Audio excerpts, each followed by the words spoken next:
Now, before we get any further under the hood of this car, I would like to mention that if this is not a procedure after watching the video that you feel comfortable with doing, there's no shame in that. Find a professional mechanic to help you with this procedure. Although we're only working with 12 volts here, there's still a lot of power potential in this battery. And if you did a procedure incorrectly and managed to arc flash your tool against the chassis of the car, you could do harm to yourself, systems on the car, wiring, you name it. And while that possibility is low, if done properly, it's still there. So again, if you're not fully comfortable, please seek the advice of a professional mechanic. You'll also hear this in the unboxing video, but this battery is 35 pounds. If that's not a weight you're comfortable lifting, again, seek the advice of a professional mechanic. The process I will be using today, though, is from the official service documentation of the car. I happen to have the full set of paper manuals for this car from Helm's. I'm that guy. I like to own those paper manuals. So I'll be following those to the letter of the law in there. That said, service recommendations and guides change over time. They're living documents to a degree. So I can only say that at the point in time when this book was printed, that's the procedure I'm using. Finally, before we get started, I want to talk about the battery itself to some degree. So I tried to source this battery locally, basically unobtainium. The GM dealer didn't have an ETA, really didn't want to be bothered with it, which is par for the course on this car, let's just be real. So in the price they did quote me was one of those like, go away, find it somewhere else prices. I'm not paid for or endorsing Rock Auto, but I was able to find the battery on their site for a reasonable price, shipped the best on the internet at the time. There are other vendors that are very similarly priced that are well known and trusted as well. The battery form factor itself is known by, and this is just the world we live in with batteries, it's known by 3 different possible form factors. GM uses the LN1 designation. The battery is also known as an H4 and also a Group 140R battery. Now, the specification in the bolt is 50 amp hours and 520 cold cranking amps. Most of the other readily available LN1 batteries I saw at the store were just straight lead acid, no AGM. They were lower amp hours and lower cold cranking amps. In a pinch, I think that would be doable. Do not take that as mechanical advice, but I think it would be doable if you got to have a battery that day, like you're stranded somewhere. Make it happen. Do what you got to do. The LN1 battery, from what I can tell, looking at GM part numbers, so the only record I can find of them using the AGM style is in the bolt. The LN1 form factor was also used in some trims of the Chevy Spark as well, but they use the lead acid version from what I can tell in there. It's a different part number. You'll also find videos around YouTube of swapping in different form factor and different chemistry batteries, like a popular one these days is lithium. In my case, at the price I was able to get this shipped from Rock Auto, it didn't make any sense to me to switch chemistries. Those batteries are orders of magnitude more expensive than this. If I get another 4 years out of this, I think I'm doing good. I'm not sure that a $400 plus battery would really net me anything over this. I guess time will tell. I'll give you an update if that proves to be false. I've not seen a video on this made, but I do also know it's well known on the forums that some people put the LN2 form factor battery in here. That was used on the Chevy Volts with a V. You do have to do some lower battery box modification, I believe, and maybe some bracketry modification. Honestly, I don't know. That didn't really interest me. Again, I do live in a temperate climate, and my car is basically always in the garage, best case conditions. So just didn't see the advantage in going through that. All right, so let's do another unboxing video. I'll try to tighten this one up a little bit from last time. I purchased this from Rock Auto, obviously. Overall, the packaging made it, it is listed as 35 pounds shipping weight on the label. It was starting to burst a bit out of the box, but it did make it whole. But important to note.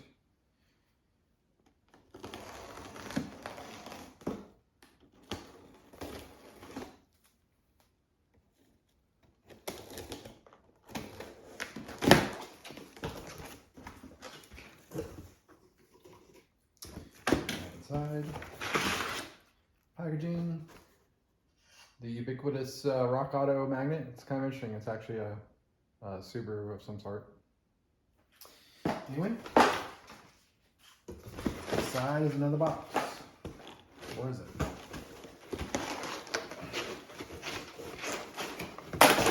Oop, that's not gonna make it.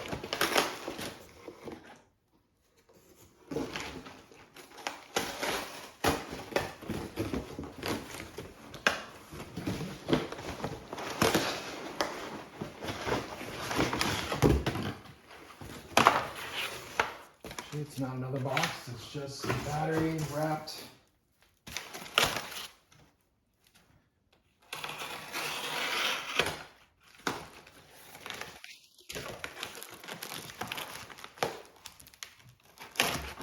With cardboard. Pop the handle up and do that.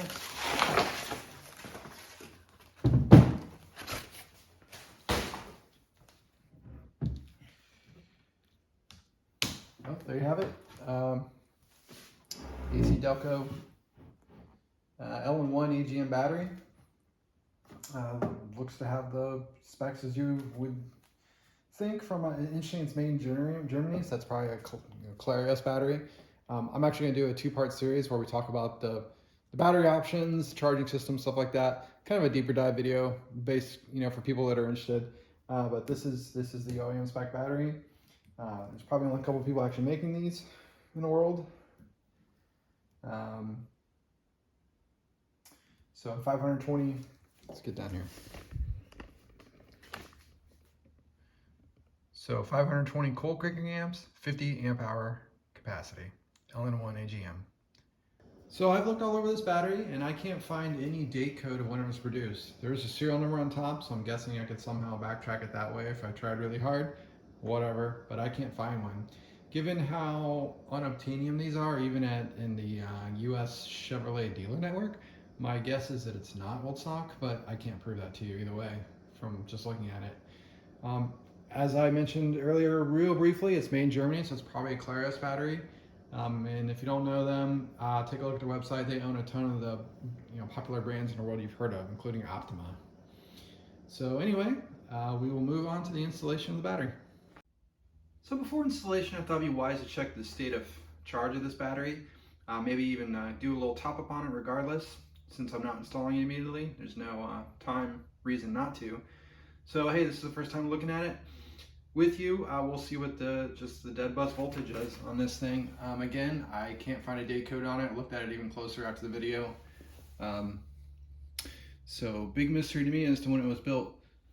And so given that we have no idea how long this thing has sat around, it seems like a good idea to check this.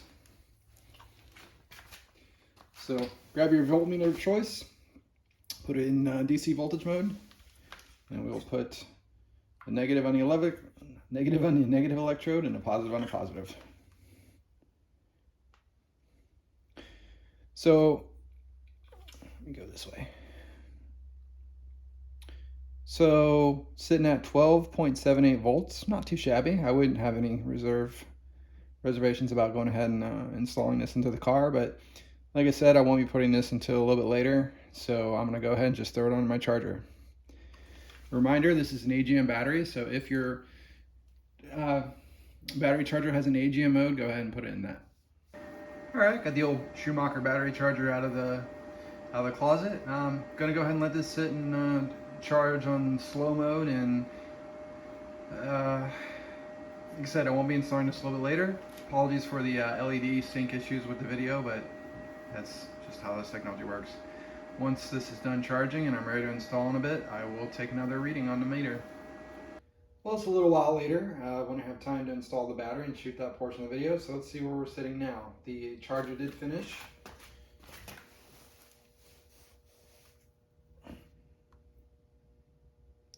Alright, we're sitting at 13.33 volts after charging. Here are the tools and supplies that I think you'll need to complete this job, or that I would use. Subtract or add as you feel necessary when you're doing yours. Starting from the bottom and working our way around, we have a 10mm ratcheting open end and closed end wrench, a 3/8 socket wrench, above that a 13mm deep 3/8 socket, about a 12-inch extension. You'll see why in a bit. The bottom bolt on the battery bracket is pretty buried in there. And then totally optional is a torque wrench if you really want to be uptight on the torque values, and I will give those at the end of the video, as I've said. And in my case, I'm a big fan of using battery terminal dressing, so I have a can of that there. Again, the last two items are completely optional and up to your level of how crazy you want to go here. Let's go ahead and begin removing the battery from the car. So if you've never done this before, the proper procedure is to remove the negative terminal, which on this car is the rearmost terminal, the one that's not red. But hey, just thought I'd point that out. So we'll go ahead and do that. And this is earlier I mentioned arc flash potential. What I mean by that is if I went for the positive first and my wrench touched a piece of metal that was grounded, basically all the current would go through the wrench. You would have potentially a large arc flash. Generally just something you want to avoid. Let's just leave it at that. How about that? So using a 10mm wrench, go ahead and loosen that.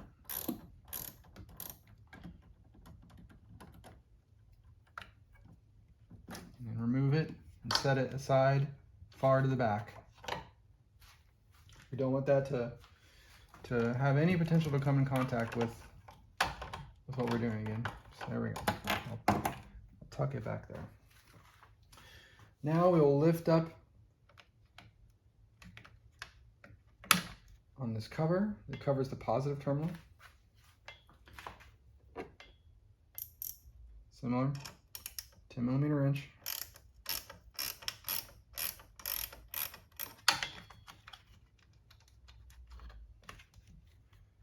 Loosen, pull up, and well out of the way. This one's a little bulkier, so we're gonna just do what we can do and stuff it over there. Long story short, and I will get a still picture for you guys because there's just no way I can do this on live camera. Down at the bottom is a bolt we're gonna have to get to, and again, I'll have a live picture introduced into the video right now.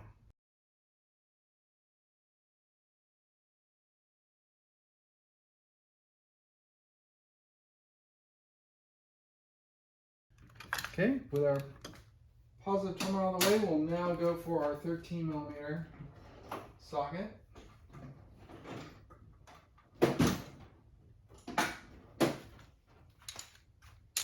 We will remove the nut here from the picture.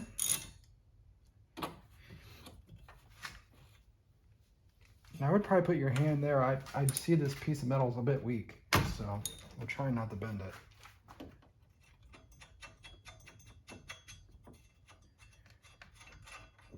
If you have a nice metal tool tray with a magnet handy, go ahead and use it. In my case, I'll use the universal cowl vent tray. Can now lift that piece up and out of the way. Set that aside. And now, so I'm going to go ahead and get that magnet out I was talking about in the tools. Listen, this thing's pretty far down here, and while I'm going to use this extension, fishing for this bolt in my bolt is about item number 500 on my to-do list today. So I'm going to loosen it.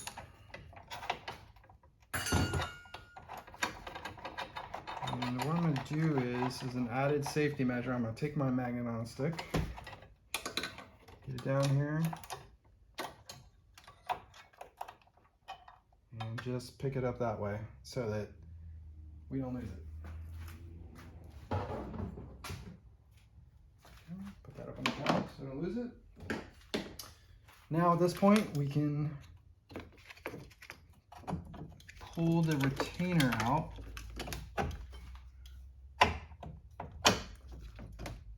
So reading the service manual, what you have to do is pitch it up, and then it will slide out of here. It's like there's like a hole like that, and it's an L. So you've got to kind of like do that kind of thing.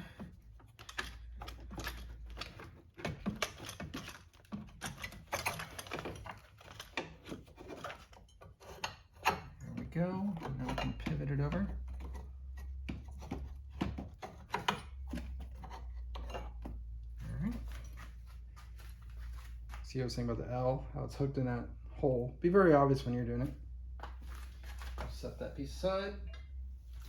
And now, the moment everyone's always been waiting for, what we've all been waiting for, I should say, is we'll remove the battery.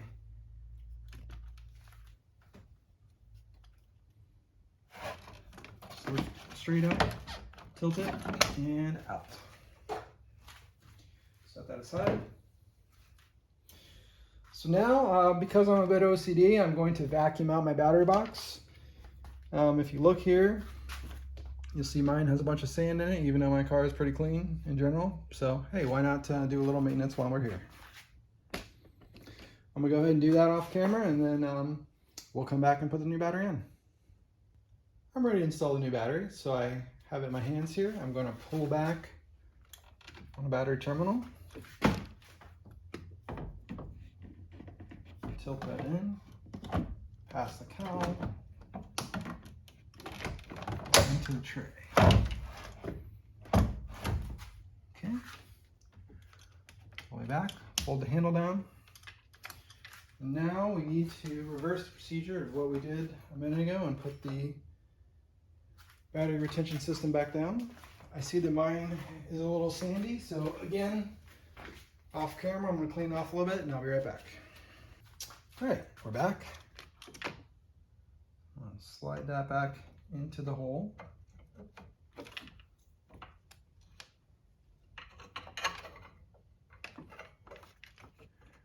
And start to work it down, pushing it back.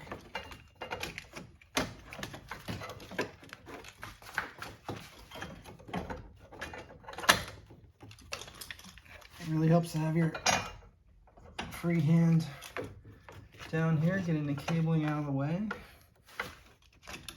And you'll see that in the tray are 2 notches for this retention system to go into. All right, it's now in. So we're gonna go ahead and install the bolt back in the tray. I actually looked up the torque specs, and I'll put the torque specs in a table form at the end of the video. The actual torque spec for that bolt is 8 Newton meters or 71 inch-pounds. And then the nut that we removed is, oddly enough, a little higher. It's 9 Newton meters or 80 inch-pounds. I'm gonna go ahead and torque the battery terminals here in a minute. We'll go through that in a second, but 8 or 9 Newton meters is essentially like pretty hand snug firm. So in this case, I think using the hand torque wrenches is plenty acceptable. So using my magnet as a stick, I'm going to grab that retention bolt,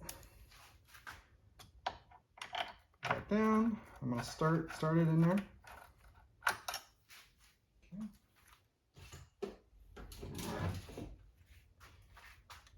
And as we get older, we learn mechanic tricks. I'm going to start threading that by hand to make sure it's not cross-threaded. It's good.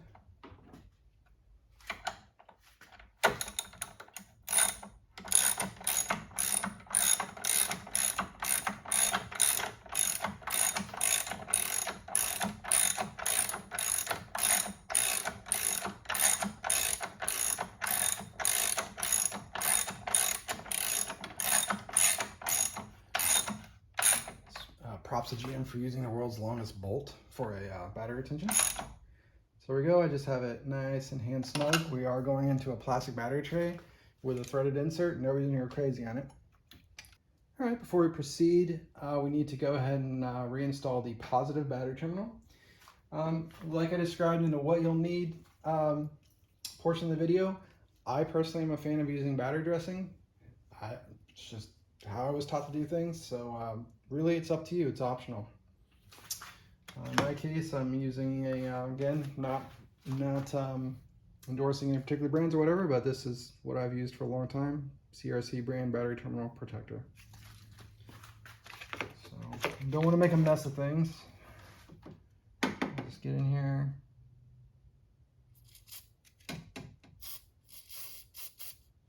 There we go. Just coat the terminal post, and then I'm going to wipe up the excess around because I'm me. Install the terminal on the battery. While it's loose, I like to shoot a little more dressing on it. Trying to shoot my hand there. All right, cool. Let that work in there. All right, so we're ready to tighten down the terminal. Positive terminal, that is. You know, I decided not to get the torque wrench out on this, but I'm giving you those torque figures just the same in case you want to use that. Just gonna use my wrench and snug them up good and proper.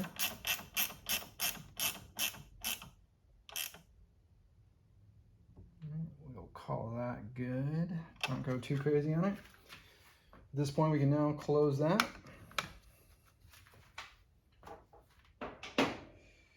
Now we can install this front bracket. The L-shaped out goes towards the front of the car. Just drop it into place.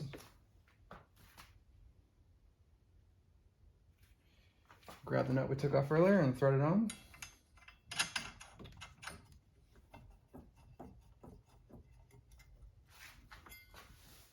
And snug that up. Again, this does not need to be super tight, just hand snug. There we go. And now, the moment we've all been waiting for. It's time to re-power the 12-volt system of the car and hook up the negative battery terminal. So I'll remove my cap.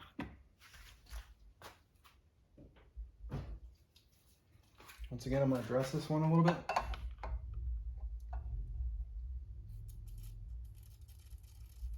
So a little bit of this goes a long way, you'll see. Just a little spray like that is all you need. Wipe up my mess.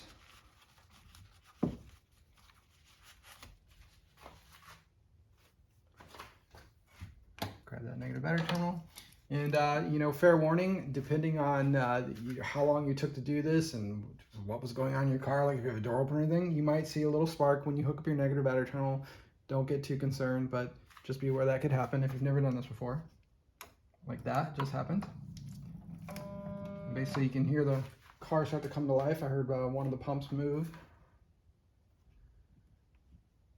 All right. Same deal. I'm just going to give it a tiny dribble of dressing on top before I tighten and wiggle it.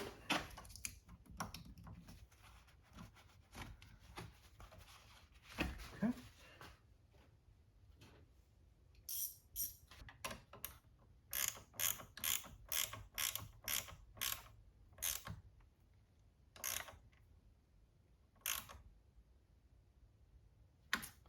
Should be good. All right, I'm just going to clean up my mess around the garage a little bit, and then we'll go into our final thoughts. So going into some final thoughts, as you can see, really wasn't that hard of a job. I would say it would take, you know, somebody a half hour at most if they want to be really careful and just make sure they don't make mistakes, and always check everything you're doing twice when you're working with your car's electrical system. Your old battery, you should, well, please recycle that responsibly. Your local auto parts store will usually buy them off you for $10 to $20 depending. If not, look for a hazardous waste disposal site. Don't just dump it in the woods. I say this, I say that because down here in Florida, when you see land get cleared all the time, you'll see old engine blocks and piles of batteries and tires. Don't be that person. The last thing I really want to get into is, especially given the situation with the bolt going on right now, it's very odd what you lose and don't lose for settings after removing power from the 12-volt system. The driver's screen in front of you retained all of its information, like how the style I had it, trip information, all that kind of stuff. The radio remembered all of its presets. However, the car lost a bunch of personalized settings, like all my energy settings were reset to default, and that's the one I want to focus on. The rest of the stuff isn't that important. You can reset up how your car honks or whatnot on your own. But if your car has not been has not had its battery recall done yet as far as the actual battery replacement, please, if you've not had any of the software updates on, re-enable Hilltop Reserve Mode or set a target charge point. Those settings will be wiped out by changing the battery. So hopefully in the future when I watch this video again, we won't have to be talking about that anymore, but we do need to talk about it now, and do recheck all of your power settings. If you're forgetful like me on how you have your all your settings and personalizations after months of getting them right, get your phone out and take some pictures. Anyway, hope this helps folks, and until next time, and happy motoring.